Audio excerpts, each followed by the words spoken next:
अस्सलाम वालेकुम। गोट life line से फ़रहान अहमद आपकी खिदमत में हाज़िर है।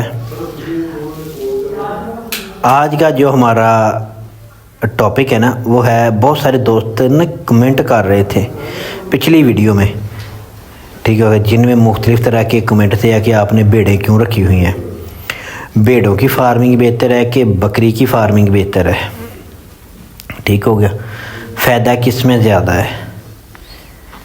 तो आज हम भेड़ों के ऊपर आपको एक बड़ी अच्छी मालूमात देंगे।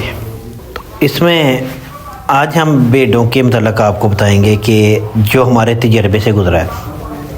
हमने पिछले तकरीबन 2 साल से भेड़ों के ऊपर तजर्बा कर रहे हैं। ये तजर्बा क्यों हमने शुरू किया, पहले तो हम आपको ये बताते हैं कि भेड़ों के दूध की मैंने ना चाय टेस्ट की थी, तो उस चाय का टेस्ट बड़ा लाजवाब था। वो चाय ऐसी थी जैसे उसमें ना ये क्रीम वगैरह डालने के चाय नहीं तैयार करते, ऐसी चाय थी। मैं ना चाय का बड़ा शौकीन हूँ, और चाय एक तो गर्म होनी चाहिए, एक अच्छी होनी चाहिए, ठीक है। अच्छी का मेयार जो है चेक करने का तरीका कि जो हमारा सादा तरीका है कि आप कोई भी बारीक घास वगैरह का कोई ले ना, छोटा सा हिस्सा, तो उसको अपनी चाय के अंदर रखें, तो वो गिरना नहीं चाहिए, स्लो गिरना चाहिए। तो इससे आपकी चाय के ना गाढ़ेपन का पता चल जाएगा, वो कितना गाढ़ापन है। तो भेड़ के दूध जैसी चाय आज तक मैंने कहीं नहीं पी। भेड़ मैंने जो देखी है ना, वो ज़्यादा से ज़्यादा अगर पाकिस्तान की जो आम हमारे इधर फैसलाबाद डिस्ट्रिक्ट की जो भेड़ है ना लोकल, उनको दूध में से कोई इतना ज़्यादा नहीं देखा। 1 पाव 1.5 पाव तक उनका एक टाइम का दूध होता है, आधा किलो 3 पाव तक उनका एक दिन का दूध होता है 24 घंटे का। अच्छा, अभी अपने चाय के लिए मैंने भेड़ सबसे पहले जो चाय का ज़हन था उसके लिए भेड़ रखी कि बकरी के दूध में भेड़ का दूध मिक्स करके चाय पियेंगे तो चाय की लज्जत बड़ी होगी। अच्छा, कुछ पहलवान ये भी बताते हैं कि अगर बकरी और भेड़ का दूध आप मिक्स करके पियेंगे, बकरी और भेड़ के दूध का आप दही खाएंगे, बकरी और भेड़ के दूध का आप अगर मक्खन खाएंगे, तो आपकी पावर जो है ना वो लाजवाब पावर हो जाएगी। अच्छा, कुछ माहिरीन ये भी बताते हैं कि अगर आपके हेड से हीट निकल रही हो, अगर आपके सर से हीट निकल रही हो, तो आप सर में भेड़ का दूध इस्तेमाल करें तो वो हीट ख़त्म हो जाएगी। सर के अंदर अगर कोई गर्मी दाने बन गए तो वो ख़त्म हो जाएंगे, अगर खुश्की दाने बन गए तो वो ख़त्म हो जाएंगे, ठीक हो गया। अच्छा, कोई 1-2 ऐसी बीमारियां भी हैं जो भेड़ का दूध पीने से बेहतियाती हो जाए, कच्चा दूध पीने से, तो वो आपको लागू हो जाएंगी, जैसे दमा वगैरह, ठीक हो गया, गठिया वगैरह। अगर वो कच्चे दूध के ऊपर अगर आप पका के दूध पियेंगे तो फिर आपको कोई ऐसा मसला नहीं इसी तरह का आएगा, ठीक हो गया। तो ये थे जो मेरे पास भेड़ के दूध के ना अफादियत के बारे में मालूमात, वो मैंने आप तक पहुंचा दी अल्लाह के फजल से। अच्छा, हमारा मकसद था चाय के लिए मैंने रखी, तो देखा कि इसकी भी फार्मिंग होनी चाहिए। फिर अपने इर्द गिर्द माहौल में नज़र दौड़ाई कि पूरी दुनिया में जो मीट के लिए चीज़ इस्तेमाल की जा रही है वो शीप लैम वगैरह है। गोट को वो मीट के लिए इतना ज़्यादा इस्तेमाल नहीं कर रहे जितना वो शीप लैम को इस्तेमाल कर रहे हैं। फिर सोचा कि शायद इसका कोई और भी काम हो, तो थोड़ी सी सर्च करने के बाद पता चला कि वो इसके ऊन का भी इस्तेमाल करते हैं। फिर थोड़ा सा और सर्च किया पाकिस्तान के अंदर, तो जिससे हमें पता चला कि 1991 से लेकर 19 तकरीबन 97 और 98 तक का जो माहौल है ना, ये जितने की 1 मन गंदम होती थी, ये जो मैं आपको बता रहा हूँ कि इस एरिए टाइम पीरियड में 90-91 से लेकर तो 97-98 तक जो आपका एक भेड़ की जो ऊन है ना, इससे 1 मन दाने आते थे। इसकी ये कीमत थी एक भेड़ की ऊन की पाकिस्तान के अंदर, हमारे इधर फैसलाबाद के अंदर, कि एक भेड़ की ऊन की इतनी कीमत थी। मसलन कि जिसके पास 50 भेड़ें होती थी ना, वो इसको 2 दफ़ा इसकी कटाई करवाता था। वो लोग खुद आके कटाई करके लेके जाते थे, तो फिर इसकी ऊन को बाहर करते थे, एक्सपोर्ट वगैरह करते थे। तो जितने के 1 मन दाने आते हैं उन्हें उतने की एक भेड़ की ऊन होती थी। अगर आपने 50 भेड़ों की ऊन 2 दफ़ा कटाई है तो आपके पास 100 मन दाने हैं, ठीक है, जिसका मतलब है कि आपने तकरीबन 2 एकड़ के दाने ले लिए। अच्छा, इसके अलावा आपने उसके बच्चे भी सेल करने हैं, उसके को थोड़ा बहुत दूध भी मिलना है। तो ये चीज़ आस्ता आस्ता ये आपका जो प्रोजेक्ट है ये फ्लॉप होता गया भेड़ की ऊन का, ठीक होगा। ऊन की बनी हुई चीज़ इस वक्त भी पाकिस्तान में हाई रेट के ऊपर बिकती है, ठीक हो गया। लेकिन ये सिस्टम ख़त्म हो गया। अब तो इसका निज़ाम ऊन का ऐसा आ गया है कि इसमें ना अगर आप किसी को कहना है कि हमारे आके जानवर की फ्री उतार के ले जाए तब भी वो राज़ी नहीं होता। आपको कोई 200, 300, 400, 500 देना पड़ेगा तो फिर वो ऊन उतार के लेके जाएगा। इसकी वजह क्या बनी कि इसका जो सबसे ज़्यादा ख़रीदार था वो चाइना था, ठीक है। इधर से कोई जो ऊन जाती थी वो पूरी साफ़ सुथरी ए ग्रेड की नहीं जाती थी, इसको इतना साफ़ करने का प्रोसेस इधर नहीं किया जाता था, तो वो लिहाजा इनसे लेने के लिए से जवाब दिया गया, हट गया, वो एक्सपोर्ट वाला काम बंद हो गया। ऐसा कोई मामला बना था जो मुझे इधर मालूमात मिली है। तो इंशाल्लाह ठेठी बंदों से मालूमात लेता हूँ, वो बिल्कुल 100% सच है। अच्छा, आगे आ जाएँ। अब आप को इसमें हमने भेड़ें अपनी लोकल भेड़ें भी रखी हैं जो रेड चेहरे वाली और ब्लैक चेहरे वाली होती हैं, बड़े कानों वाली। फिर इसके अलावा कजलानी मैंने रखा, मुंदरा भी रखा है, वो भी आप बच्चा देख रहे होंगे हमारी वीडियो में। अच्छा, फिर चक्की दुम्बे भी रखे हैं।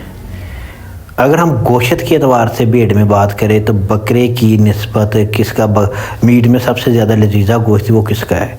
मीट में सबसे ज़्यादा अव्वल दर्जे पे जो लजीज़ा गोश्त है वो चक्की दुम्बे का है, ठीक होगा।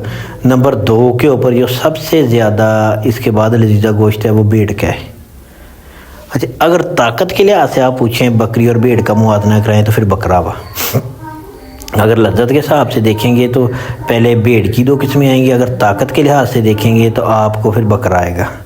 अच्छा, और एक आपको मज़ेदारी की बात बता दूं, बकरे में भी अगर आप लज्जत के लिहाज से देखेंगे तो मादा जानवर पहले आएगा, नर बाद में आएगा। अगर ताकत के लिहाज से आप देखेंगे तो नर पहले आएगा। अल्हम्दुलिल्लाह ये वो चीज़ें हैं जो कि आपके लिए बहुत ज़रूरी होती हैं, ठीक हो गया। और जो तकरीबन जिनका 10-15-20 साल का तजर्बा होता है फिर ये चीज़ें मिलती हैं जो आपको वैसे हम प्रोवाइड करते हैं। एक चीज़ जो मैं आपको बताने वाला था वो भूल ही गया स्टार्ट में कि अल्हम्दुलिल्लाह हमारा जो पूरे पाकिस्तान में ऑनलाइन वाला सिस्टम चल रहा है कि जिस जगह पे हमारा डिस्ट्रीब्यूशन मौजूद नहीं है ना, आपको उस जगह पे भी हमारी प्रोडक्ट मिल सकती है, ठीक है। ये प्रोडक्ट भेजने के हमारे 2 तरीके हैं, एक हम कोरियल के ज़रिए भेजते हैं, एक हम बिल्टी के ज़रिए भेजते हैं।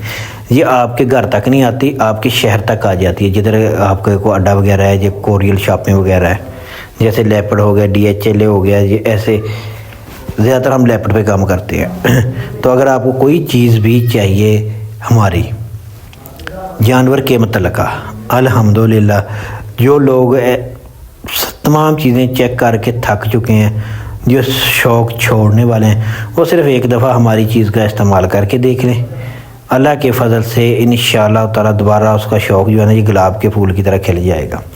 नंबर मैं आपको बता देता हूँ, ऑर्डर टेक का 0309 51 42 142, 0309 51 42 142। इस नंबर पे आपने अपना ऑर्डर करवाना है।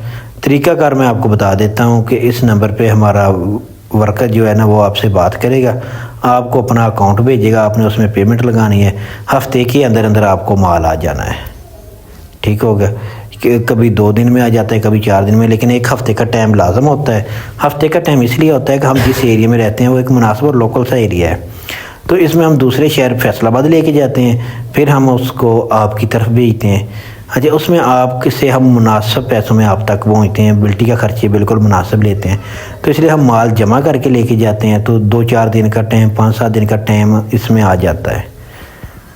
ये चीज़ है। अगर आपको पूरे पाकिस्तान में हमारी कोई भी चीज़ चाहिए ना तो आप इस नंबर पे रब्ता करके ले सकते हैं, जो सुबह 9 बजे से लेकर शाम 5 बजे तक, और जुमे वाले दिन ये वीकेंड होता है, छुट्टी का दिन होता है। अच्छा, अब हम चलते हैं अपने टॉपिक की तरफ कि इस लिहाज से हमने ना भेड़ों की बात करते करते को थोड़ी सी मालूमाती ज़हन में आ गई थी, तो वो मैंने आपके साथ शेयर करना शुरू कर दी। अब हम चलते हैं कि भेड़ों की तरफ। भेड़ हमने रखी, भेड़ को हमने चेक किया। भेड़ की दुनिया में ना 10 भेड़ों में से एक भेड़ होती है ऐसी जो मसलन जोड़ा बच्चे पैदा करती है। तो मेरी ख्वाहिश थी कि भेड़ जो है ना मैं जोड़े बच्चे वाली लूँ, तो इसी लिहाज से मैंने अच्छे दूध वाली एक भेड़ ले ली अपने दोस्ती से, जैसे वो ली। उसमें ये कोई नहीं था कि वो जोड़ा बच्चा देती है या 3 देती है या 2 देती है। फिर आस्ता आस्ता थोड़ा सा माइंड में आ गया कि जैसे हम बकरियों की मैचिंग क्रॉसिंग कराते हैं और इतना इतना बड़ा जानवर पैदा करवा लेते हैं, ऐसे इसकी भी क्रॉसिंग हम करवा सकते हैं। इसका भी प्रोसेस वही है।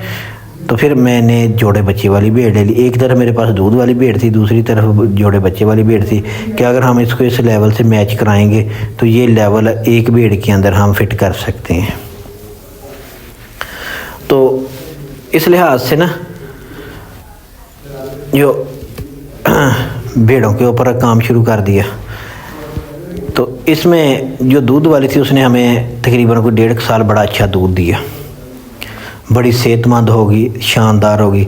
अचानक सडनली उसकी टांग के ऊपर चोट आई तो उसको ज़िबा करना पड़ा, वो हमने ज़िबा कर ली। जो जोड़े बच्चे वाली ली थी उसने हमारे पास 3-4 दफ़ा बच्चे अल्लाह के फजल से पैदा किए और हर दफ़ा ही 3-3 बच्चे पैदा कर रही है और दूध भी बहुत शानदार देती है वो। अच्छा, ये आगे उसके जो बच्चे पैदा हुए, जिस जगह से उसकी फार्मिंग स्टार्ट की हमने, कि आगे जो उसके बच्चे पैदा हुए वो बच्चे 6 माह के अंदर अंदर क्रॉस हो गए और 6 माह के अंदर अंदर बच्चों ने तकरीबन अल्लाह के फजल से 50 से 60 kg तक वज़न भी गेन किया। अभी भी हमारे पास 6 माह का मादा जानवर मौजूद है जो 50-60 kg का है और खीरा जानवर हमारे पास मौजूद है 14 माह से कम उम्र का जो तकरीबन 70 से 80 kg वेट के करीब है और उसने बच्चा भी पैदा किया हुआ और बच्चे को वो दूध भी पिला रहा है। अच्छा, इसके बकरी के मुकाबले में भेड़ के अंदर ज़्यादा नखरा नहीं होता, ठीक होगा। जो आप इसको डालेंगे वो खा लेगी, नंबर 1। नंबर 2 के ऊपर इसने हमारा एक और बड़ा फ़ायदा किया कि जो हमारी बकरियों का बच्चा खुचा होता था, नीचे गिरा होता था, वो खा के ये सेहतमंद हो जाते थे। वो हमारी जो वेस्ट होती थी उससे ये तैयार होना शुरू हो गई। तो हमारे लिए ये भी एक बड़ी फ़ायदेमंद चीज़ होगी। अच्छा,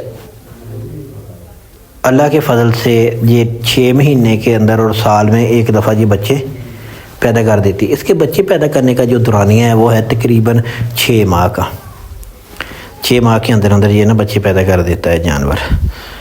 तो इसने गर्मी और सर्दी में दोनों में अपनी प्रेगनेंसी जो है ना वो शानदार तरीके से सर्वाइव कराई है। इसको कोई इशू, किसी तरह का कोई प्रॉब्लम भी नहीं आया। तो इस लिहाज से ये मैंने चक्की दुम्बों के ऊपर भी तजर्बा करना शुरू कर दिया कि चक्की दुम्बों का मामला क्या है, ये कैसे काम चलाएंगे, इनका कैसा मामला होगा। और फिर ये जो ब्रीड थी मुंदरे वाली, इसके ऊपर भी काम शुरू किया कि इसमें हम कैसे और मज़ीद वेट बढ़ा सकते हैं। ये इंशाल्लाह ताला मैं आपको नेक्स्ट वीडियो में बताऊँगा।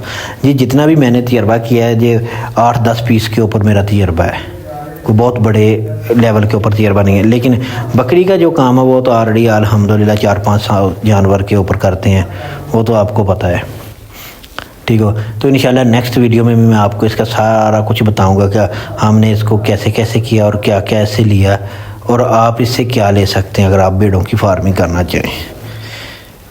अस्सलाम वालेकुम जी, अल्लाह हाफिज़।